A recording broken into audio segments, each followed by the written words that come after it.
सबसे पहले तो happy independence day to everybody.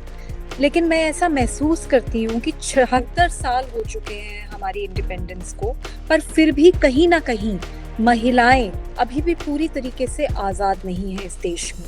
बहुत सारी समस्याएं हम फेस करते हैं, बहुत सारे रोड ब्लॉक्स हैं, इकोनॉमिक, सोशल, पॉलिटिकल, हर तरीके के रोड ब्लॉक्स एक महिला की ज़िंदगी में होते हैं जो उसको कहीं ना कहीं आगे बढ़ने में बहुत ज़्यादा संघर्ष महसूस करवाते हैं। एक बेटी पैदा होती है और तब से ही उसका संघर्ष शुरू हो जाता है।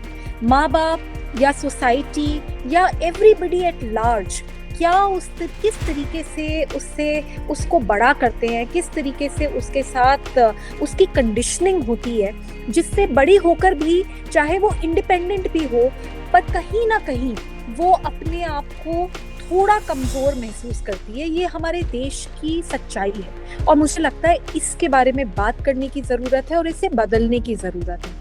एक छोटा सा एग्जाम्पल देती हूँ। जब एक महिला सुबह तैयार होती है, चाहे वो मेट्रोपॉलिटन में तैयार हो, चाहे वो देश की राजधानी में तैयार हो, चाहे वो कहीं पे भी तैयार हो पूरे देश में, कहीं ना कहीं वो 10 बार सोचती है कि आज मैं क्या कपड़े पहनूं, मुझे किस तरीके से आगे बढ़ना है, मुझे कहाँ जाना है, कहीं पे मैं रात में मैं कहीं देर से ना वापस आऊँ, कोई मुझसे कुछ हो ना जाए। तो एक जो सेफ्टी का बहुत बड़ा कंसर्न है वो उसे कहीं ना कहीं रोकता है आगे बढ़ने में।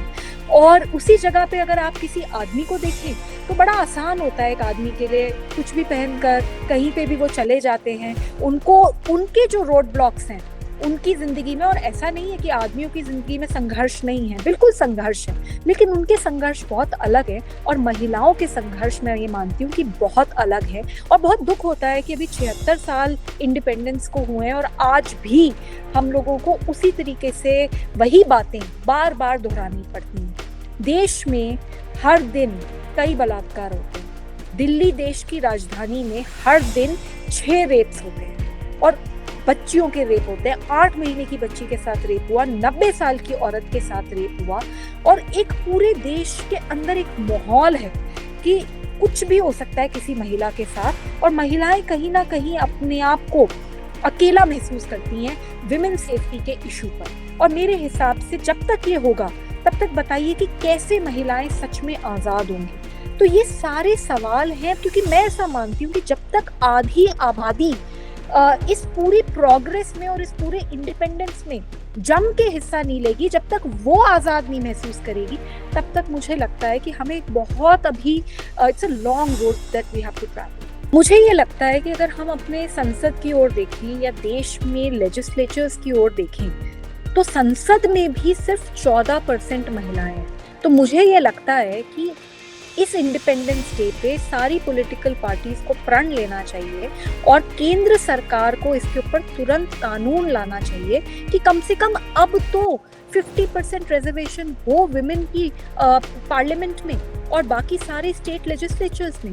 मेरे को लगता है कि ये काम करना बहुत ज़रूरी है, क्योंकि महिलाओं के ऊपर बात कब होगी, पॉलिसीज कैसे बनाई जाएंगी जब विमेन ही पॉलिटिक्स का हिस्सा नहीं है, जब विमेन ही गवर्नेंस का हिस्सा नहीं है। तो मैं ये मानती हूँ कि सबसे पहले तो ये होना चाहिए। इसके साथ साथ certainty and swiftness of punishment बहुत ज़रूरी है। अगर किसी महिला के साथ इस देश में कुछ गलत होता है तो उस अपराधी को हर हाल में सज़ा हो, तुरंत सज़ा हो, प्रोसेस द्वारा सज़ा हो, तब जाकर एक ऐसा सिस्टम बनाया जा सकता है कि लोगों को डर लगे। आज तो किसी को डर ही नहीं लगता। आज तो लगता है लोगों को कि कोई भी महिला के साथ, बच्ची के साथ कुछ भी कर देंगे और ये सिस्टम उनका कुछ नहीं बिगाड़ पाएगा। हमें समझना पड़ेगा कि जब बेटी को हम अपने आप ही अपने बेटे से कम मानते हैं, हम परिवार से ये सब जब शुरू करते हैं कि बेटी और बेटे में हम भेदभाव करते हैं, तब मुझे लगता है कि हम एक एक्चुअली बहुत बड़ा क्राइम करते हैं, क्योंकि वो बेटी हमेशा ये बड़ी होती है ये सोच के कि मैं शायद बेटे से कम हूँ। समाज उसको इस तरीके से देख रहा है। तो मैं ये मानती हूँ कि परिवार का, एजुकेशनल इंस्टीट्यूशंस का बहुत बड़ा रोल होता है जिसमें महिलाओं को एक्चुअली एम्पावर्ड फील कराने में। देखिए, इकोनॉमिक एम्पावरमेंट की ज़रूरत है, सोशल एम्पावरमेंट की ज़रूरत है, पॉलिटिकल एम्पावरमेंट की ज़रूरत है। वो तब होगा जब हम सब बदलेंगे। क्यों किस तरीके से एक बेटी और बेटे में फ़र्क है मैं नहीं देखती, क्योंकि मैं तो ऐसी लड़कियों से मिलती हूँ और मैं ऐसी लड़कियों को जानती भी हूँ जो पहलवान है। अगर हमने देखा अभी कि किस तरीके से ओलंपिक रेसलर्स वो ना सिर्फ इस देश के लिए लड़ी, बट उन्होंने अपने खिलाफ सेक्सुअल हैरेसमेंट के ऊपर भी उन्होंने लड़ाई लड़ी। तो पहलवान हैं आज महिलाएं चांद तक पहुंच रही हैं, आज महिलाएं पूरे विश्व में बहुत बड़े बड़े काम कर रही हैं, और आज महिलाएं ऐसी सिचुएशन में हैं कि वो 10 आदमियों के ऊपर भारी पड़ती है एक महिला। इतनी पावरफुल महिलाएं हैं।